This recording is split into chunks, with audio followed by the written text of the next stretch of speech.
I'm Shelley Turner with the Builderall team.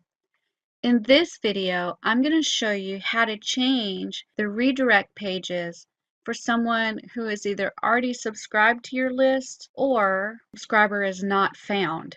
As you can see, I'm logged into the Mailing Boss dashboard, and I'm going to go across the top menu to Lists and then click the word Lists. And here I have a view of all of my lists, and I'm in list view mode, or I could go to grid mode. In grid mode, I'm going to choose subscriber list B, and I'm going to go all the way over to the right, and I'm going to choose the pencil icon for updating my list. I can also do this in my other view, which is list view mode.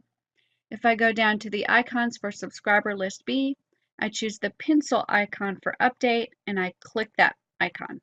And here I'm going to go down to the buttons at the bottom, and I'm going to click the blue advanced button. And when I scroll down, I see two fields that are important when you're dealing with redirects for subscribers. If you have a subscriber that is not found, you can click in here and put a specific URL of a page that you've created to tell them that they were not found. Also, if the subscriber already exists, you can put a URL to send them to let them know that they've already subscribed to your list. These are really important to fill out when you have a subscriber list, because if you don't, they're going to go to stock pages that don't look or even match what your website looks like.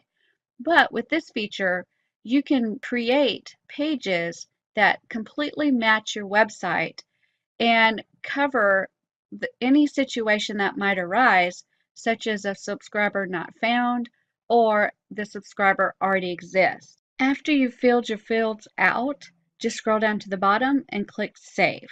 This is how you do your redirection for subscriber not found and subscriber already exists in Mailing Boss.